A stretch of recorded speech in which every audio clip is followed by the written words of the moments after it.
Hey listeners, it's Mallory Wilsey, Chief Producer of the Enrollify Network. And I want to take just a moment to tell you about another show on Enrollify that I know you'll love. The Hidden Gem is a new show hosted by Maya Demishkovich, CMO at Carroll Community College. This podcast is dedicated to empowering community college presidents, leaders, and marketing and communication professionals with the knowledge and insights that you need to harness the full potential of strategic marketing and communications within your institution. New episodes drop every other Monday, and you can subscribe to the show by visiting podcast.enrollify.org or just search for The Hidden Gem wherever you get your podcasts.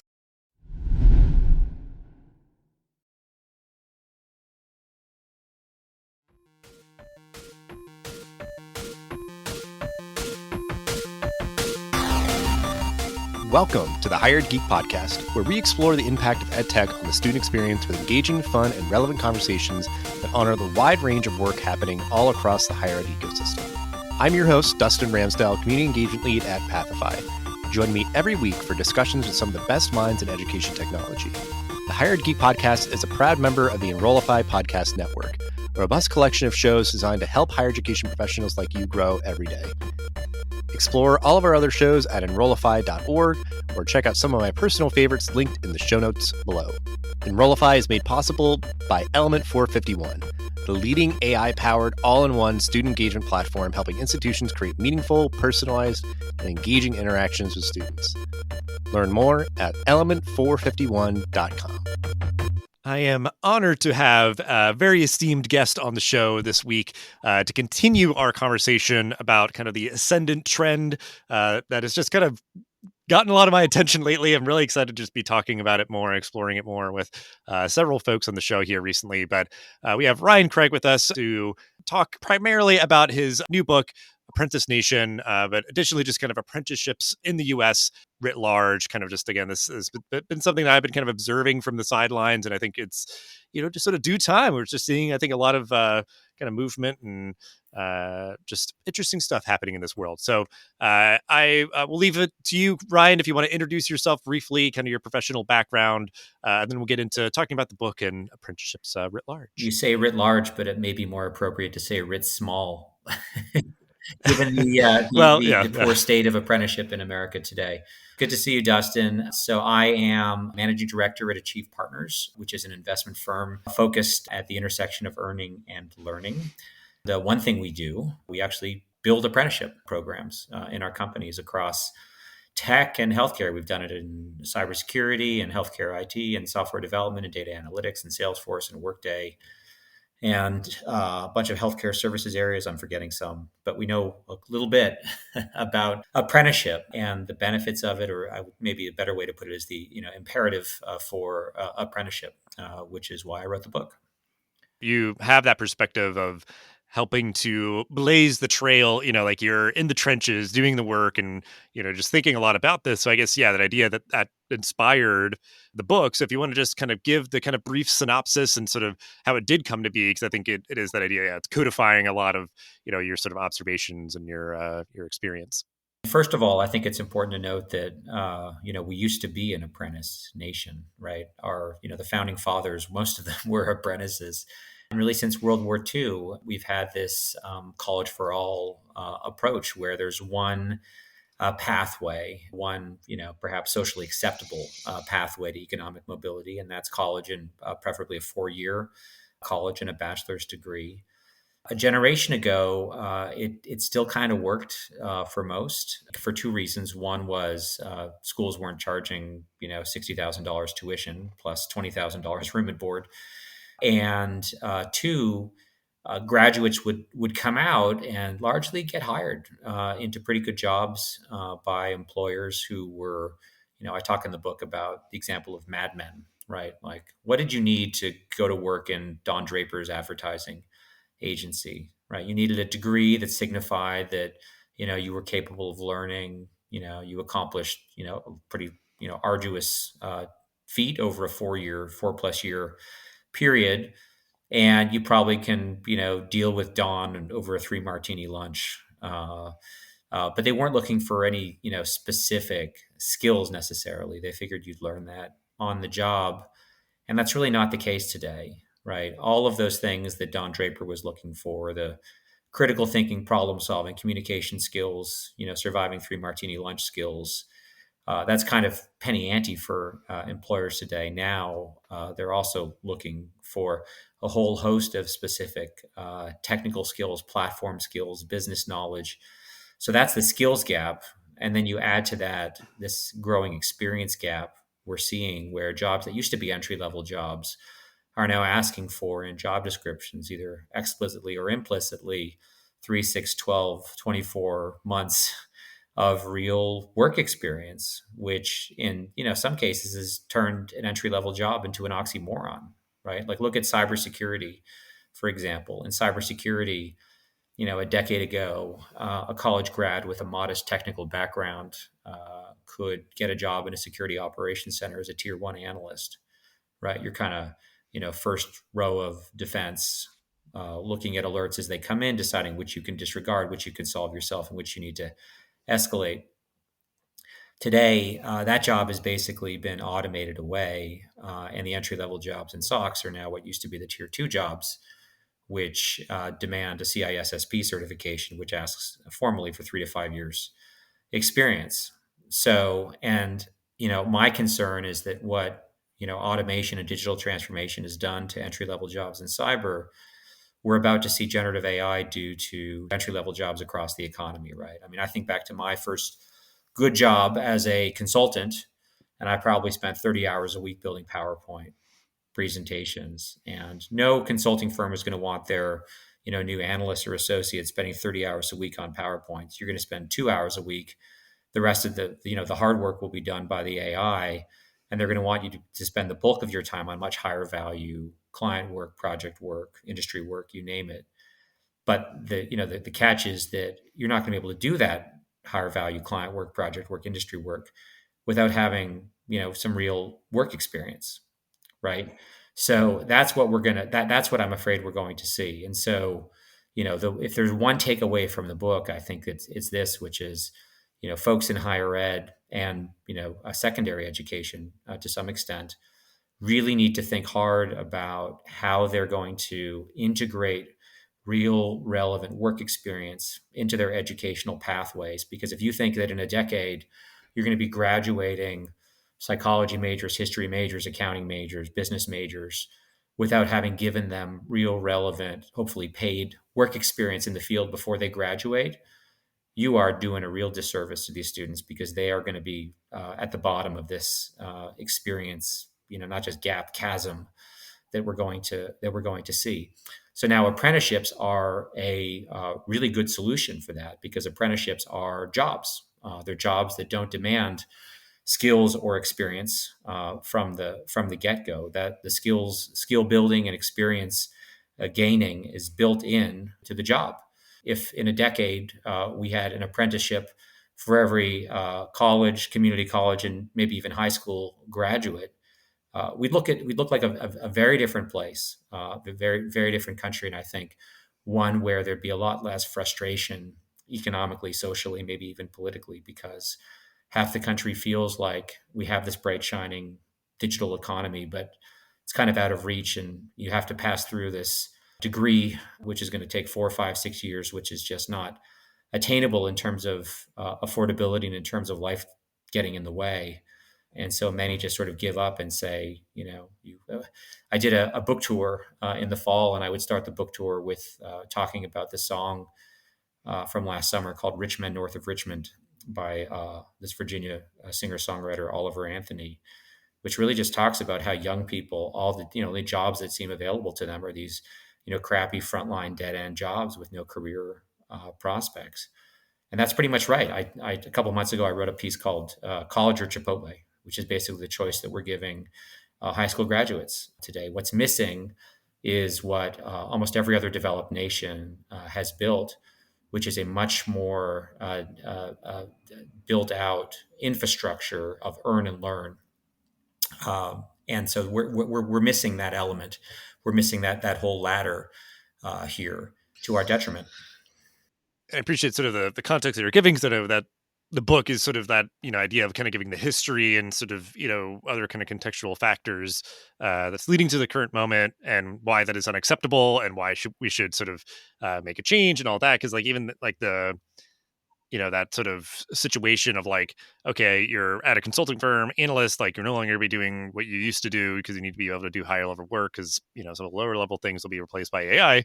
Like, not an inherently bad thing, but it is such a like paradigm shift that does require an adjustment in how we sort of, prepare the workers of tomorrow and everything. So the US like just does not, in sort of modern history, past several decades and everything, have sort of a tradition of apprenticeships, certainly in a lot of the, sort of current careers and everything. Like, is there a reason or reasons that you can kind of just like point to or kind of highlight of like, why have apprenticeships like stagnated in the US so much? Like, I know that's something you explore in the book in more detail, Yeah. but like, what's sort of like the quick kind of summary of like why it's just not become a trend here, up Well, until the now? biggest reason is that we don't fund it. Every other developed country funds, just to give you a sense of where we stand. So we have about 500,000 apprentices in the US outside the military. That may sound like a lot, but it's only 0.3% of the workforce. And 70% of those apprentices are in the building and construction trades. So, and that's why when most people think of apprenticeships, they think about, welders and plumbers and electricians. They're not wrong. So, 0.3%, how does that compare to other developed countries? Well, Switzerland, Austria, and Germany are between 3 and 4.5%. So they do 10 to 15 times better than we do. And that's probably not surprising because if you think about apprenticeship, if you know anything, it's like, oh, wow, it's big in Europe, big in Central Europe. And you're right. But what may be surprising is when you hear that the UK, Australia, France, even Canada, which a generation ago looked a lot like the US, small, mostly in construction, today they're doing 8 times better than we are on a per capita basis. And it's very common in those countries to launch a career, whether from high school or from college, in financial services, tech, healthcare, you name it. There are apprenticeships all across the economy. So what happened? The first thing to recognize is that apprenticeship is a job first and foremost. So it's different from a training program, different from an internship, which may be a paid, but maybe not. But it's not a permanent job, an internship. An apprenticeship is intended to be a full time permanent job with benefits. The only difference from a regular job is that you have all this training built in, both formal classroom training, about a day a week. Apprentices are actually spending in something that looks like a classroom, informal as well. And there's a duration where at the end of the apprenticeship you just become a regular old employee. And you continue with the company. So that's apprenticeship.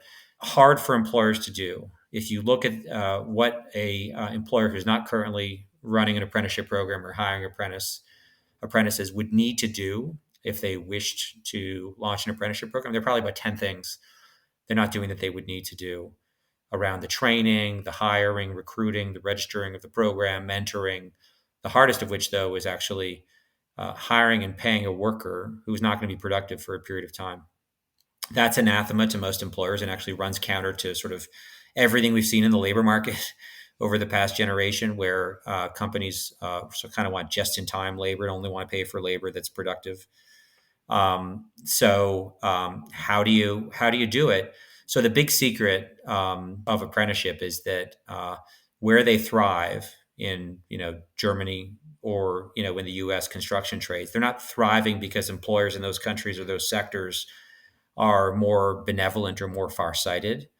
They're thriving because there are ecosystems of intermediaries that are actually doing that work for employers. So those 10 things that I mentioned in Germany, that's being done by chambers of commerce who are actually required to do so by law.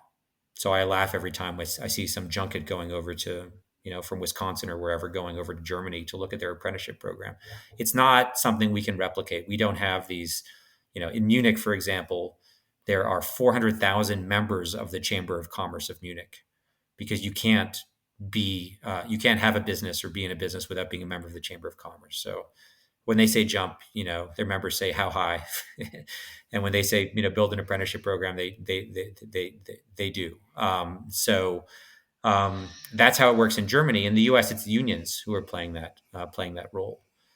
So the UK, 25 years ago, they recognized the central role played by intermediaries who could be, industry associations, chambers of commerce, nonprofits, but increasingly for-profit companies who might be staffing companies or HR services companies that get into the business of being an apprenticeship intermediary, which means they're knocking on employers' doors and asking employers if they would like them to set up and run an apprenticeship program for them and do all that's involved. And obviously, they have a sales and marketing engine that's going out and doing that door knocking and selling of apprenticeships.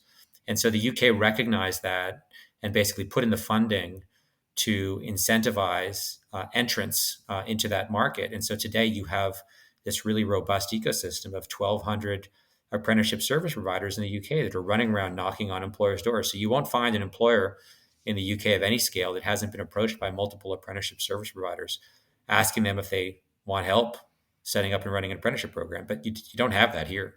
And you don't have it here because we don't have the funding. So just to give you a sense, we spend over $500 billion of public money, federal and state, each year on our approximately 4,000 accredited colleges and universities.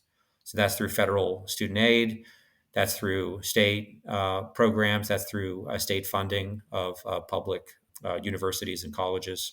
We spend less than 1/1000th that amount on earn and learn, on apprenticeship.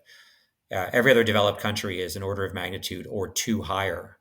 The UK is about two orders of magnitude higher than we are, so 100 times what we spend per capita. If you compare what kind of public support an apprentice receives compared to a college student, for every dollar of public support received by the apprentice, the college student receives $50. So I don't know whether the right ratio is 1-to-1 or 2-to-1 or 10-to-1, but I'm pretty sure it's not 50-to-1 or 1,000-to-1. And I can tell you that no other developed country is there. So we've really gone all in on college. We, as a result, have the world's most developed, what I would call tuition-based or maybe pejoratively debt-based career launch infrastructure. And we have dramatically underinvested relative to our peer nations on earn and learn infrastructure.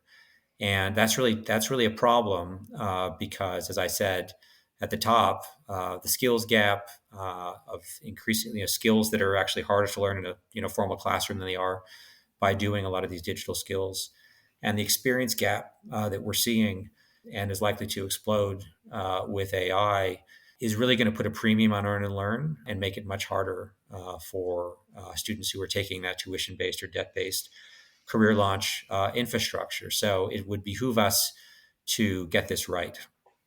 Do you see apprenticeships being something that would replace internships? Because I think internships sometimes are like a 4 credit embedded into like a degree program. And I don't know, because I feel like it's when I've started to have these conversations, it feels like internships they've tried to be a solution here, but they've kind of missed the mark because they're often like unpaid or like you said, they're temporary. So how do you see this sort of like like the ideal version of like how these sort of things would like, sit alongside Sure. each other or maybe not, Sure. So or here's the ideal. Here's the what I would call an apprentice nation. Apprentice nation is one where we have as many large apprenticeship programs as we have colleges and universities. So 4,000 across the country, across the economy, where we have as many apprentice jobs as we have places in freshman classes across the country, and where high school students can sit with their guidance counselors and look at the 12 universities they're interested in and an equal number of apprenticeship programs that they're interested in, and choose and apply. Actually, it's actually happening now in the UK. In the UK, the Common App of the UK, which is called UCAS, last fall, the UCAS portal added apprenticeships. So now you can apply for apprenticeships in the same place you're applying for your place in university. But if you do choose to go to university, you should expect that over the course of your degree program, that university or perhaps a service provider working with that university is going to arrange for multiple in-field paid internships so that by the time you graduate, you will have had real relevant work experience and you won't be at a disadvantage in the job market. And if not internships, or maybe in addition to internships, work integrated learning, which is platforms like Ripen, where faculty members can search for relevant real projects from employers and then integrate them as capstone experiences in their courses. So maybe the last 4 or 6 weeks of the course, you're going to be doing a digital marketing project for JP Morgan Chase. Easier to do in a marketing class than in a history class, I grant you, but we're seeing progress there. So yeah, I think that's so the answer to internship or apprenticeship is both and. We need both if we're going to allow young people to launch their careers in a decade from now as easily as they've been, which is not so easily. If it's not going to get worse than it has been. And so we need more disclosure. That's certainly one way to go. And the Biden administration is moving down this road, I think, nicely on disclosure. But another solve for it is to provide many more good jobs out of high school, good jobs with career paths, aka apprenticeships, so that you could work for a couple years and not just work at Chipotle, but work at a good job that you might stay at, but probably you're going to go back to school at some point. But I'll tell you, when you do go back to school after working for a couple of years in an apprenticeship program, you're going to be much more informed about your interests, capabilities.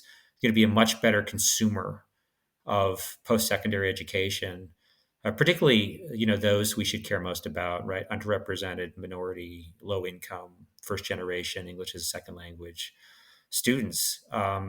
They're victims of this massive information asymmetry we have today, and we can help alleviate that by providing many more earn and learn options, and frankly at the same time help keep colleges honest about what they're providing.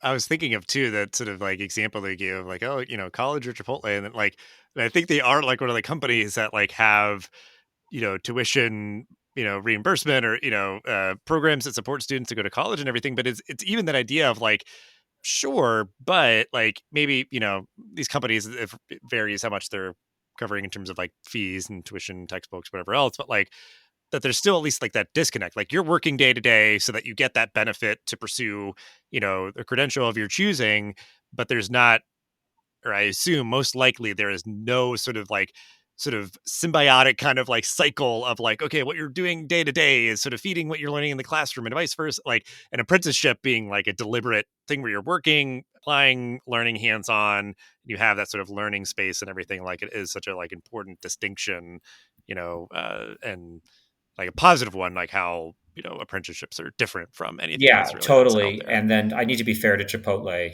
Chipotle is probably not the best example for that because, as you say, not only do they have a partnership with Guild where they're providing tuition reimbursement for online degree programs, which is arguably probably more favorable to the employer that's going to be successful in keeping you in your bad job than you. But now what they've begun doing is working with Guild to provide, what I call enterprise pathways, where you may be a burrito maker, but there's now an 18-month series of connected skill-based modules that could lead you to a place where you could be a viable applicant for a junior data analyst job at Chipotle. And the program is connected with the HRIS so that the hiring manager for that gateway data analyst job is aware as you're coming through and messaging you and saying, hey, you should really apply now for this job. That's not an apprenticeship because it's a different job that you need to apply for. But it does provide the same kind of earn and learn sort of economic mobility within the enterprise that an apprenticeship accomplishes. So actually, I talk about that in the book as sort of a cousin of apprenticeships. And I say that I also sort of qualify, say an Apprentice Nation is also one where, if a 19-year-old wants to take a job at, Chipotle or another frontline job at Target or Walmart or what have you, that if they wish, there's the potential to pursue a earn and learn pathway within the enterprise that could lead you to a good gateway job at that company. Yeah, 'cause I think that's what they sort of talk about a lot. Like they uplift that example a lot of the person who, was frontline and moved up, and it's this great success story, which is awesome. But I know that like, kind of the devil in the details, like the utilization of the sort of tuition benefit programs are like not really as high as you'd expect. And I think that those kind of success stories are kind of the exception, not the rule. Kind of like it's tough with that kind of structure to have that be probably like the most scalable, large, like there's just only going to be maybe so many, of those kind of gateway jobs within one company where it's like, okay, so many frontline workers. And yeah, Amazon, for example, has Amazon Choice, I believe it's called. They don't really even try to upskill for internal placement. They just try to upskill their warehouse workers for external placement. It's an important message, even if there are only a handful each year who are getting those gateway jobs. The notion that economic mobility is within reach, I think, is important, and that's exactly the kind of message that it would send if we can, double, triple, quintuple the number of apprenticeships. the future of education, of like higher education evolving, giving this sort of apprenticeship trend, it could be a completely alternative option for, somebody looking for career growth, and whether they're right out of high school or otherwise. But, given this, how do you imagine that education is, that you're seeing it already evolving or should evolve to sort of accommodate this trend? Because it feels like there are those sort of like they could sort of coexist, they could cooperate, or because everybody's going this other way, they've got to have to completely change. So, how do you see that dynamic? Yeah. So I would say that if you're a university leader, you need to think that in 5 years' time, the bulk of your graduates are going to need to access something like an apprenticeship upon graduation. So, how can you partner with existing apprenticeship programs, apprenticeship intermediaries to make those apprenticeships available to your students to begin to integrate that? Could you begin to think about in, upper level courses, having some of the related technical instruction from the apprenticeship programs that your partners are offering to give your graduates a leg up in getting these apprenticeship programs. And the other point is, I absolutely foresee, I talk about apprenticeship intermediaries in the book at length as really being the central, sort of the prime mover of apprenticeship creation, and specifically what I call high intervention intermediaries who do, of those 10 things I mentioned, they do, 9 or 10 of them. They make it pretty turnkey and simple for employers to say yes to apprenticeships and yes to apprentices. And today there are hundreds of mostly community colleges that are doing one thing, which is developing and maybe delivering the RTI for apprenticeship programs. But how do you take those low intervention intermediaries and transform them into high intervention intermediaries? Or, put differently, how do you turn a effectively subcontractor today, which is what these colleges are for apprenticeships, and turn them into general contractors where they actually can be a prime mover in apprenticeship creation and actively selling and building apprenticeship programs for and with employers. And I'm sure someone's going to figure that out. There's going to be an ASU in Southern New Hampshire and Western Governors of apprenticeship emerging here. And it's not, I spoke with a college in Texas last week who told me that they had a relationship with a local aviation employer, and they came to an arrangement that the college was going to recruit and train and then deploy talent that the employer needed. So that's effectively an apprenticeship program. We call it hire, train, deploy. It's a version of a high intervention apprenticeship intermediary, and it's what all of our companies that Achieve do. And I was stunned. I was like, "Wow, you're doing that as a private university in West Texas." So I think we're going to see a lot of that.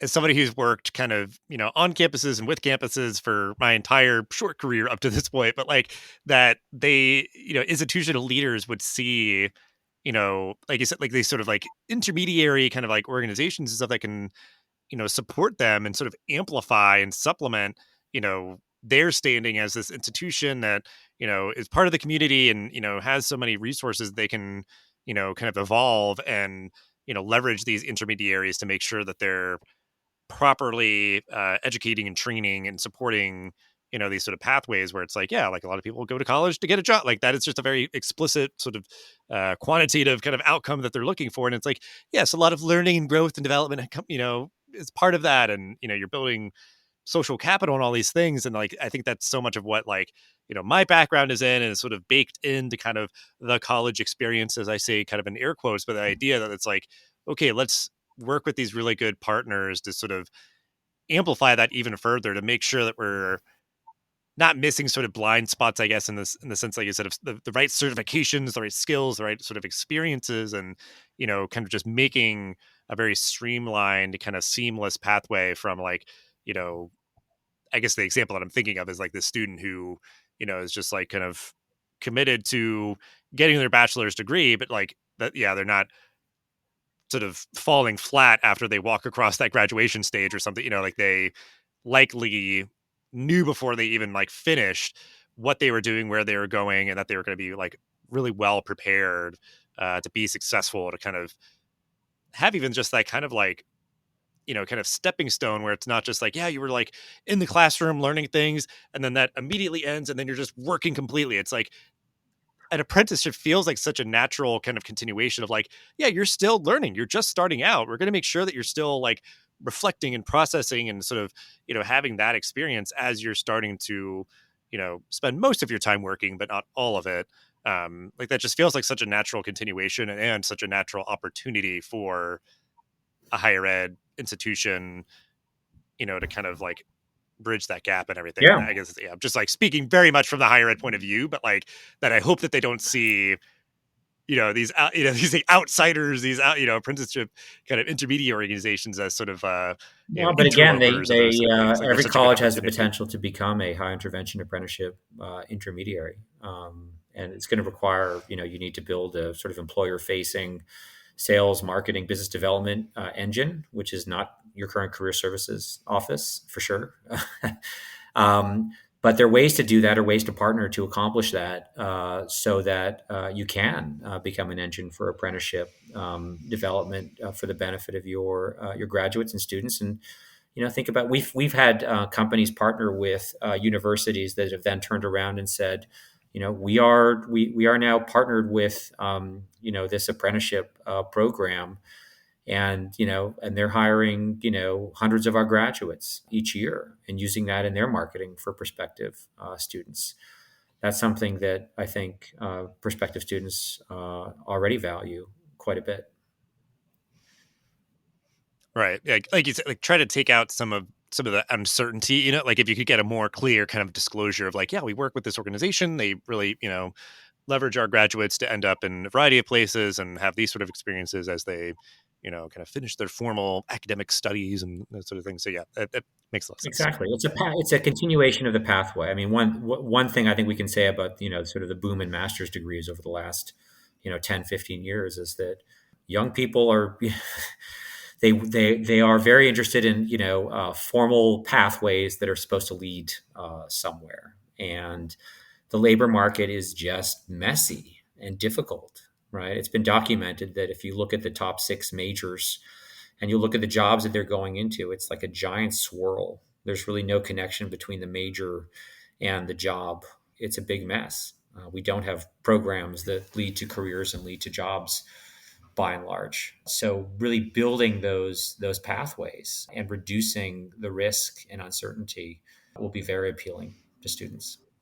Incredible, amazing insights and good sort of advice here. But we always end with kind of final thought, call to action, however you want to kind of wrap up the episode. The floor is yours. So do with it what you will. Yeah, I would just come back to my point around work experience. If you're a university leader, you need to be thinking hard about how you are going to integrate real work experience into your degree programs, whether it be through apprenticeship, internship, work integrated learning, or some other way.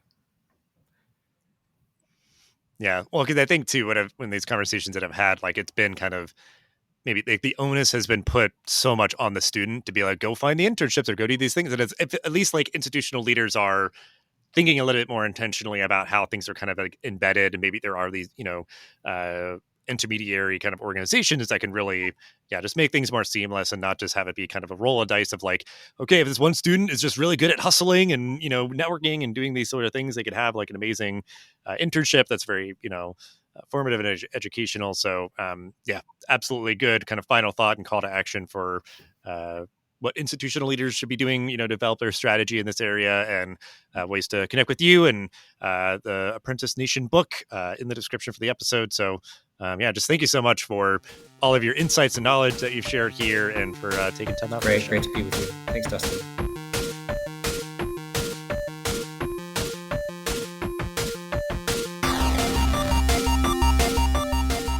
The Hired Geek Podcast is a part of the Enrollify Podcast Network. If you like this podcast, chances you'll like all the other Enrollify shows too. Our podcast network is growing constantly, and we've got a plethora of marketing, enrollment, and higher technology shows that are jam-packed with stories, ideas, and frameworks, all designed to empower you to be a better hired professional. Our shows help you find your next big idea and feature a selection of the industry's best as your host. Learn from people like Jamie Hunt, Seth Odell, Dave Kibbolds, and Eddie Francis, as well as so many other of your favorite leaders in higher education. Enrollify is made possible by the support of Element 451, the leading AI-powered, all-in-one student engagement platform helping institutions create meaningful, personalized, engaging interactions with students. Learn more at element451.com.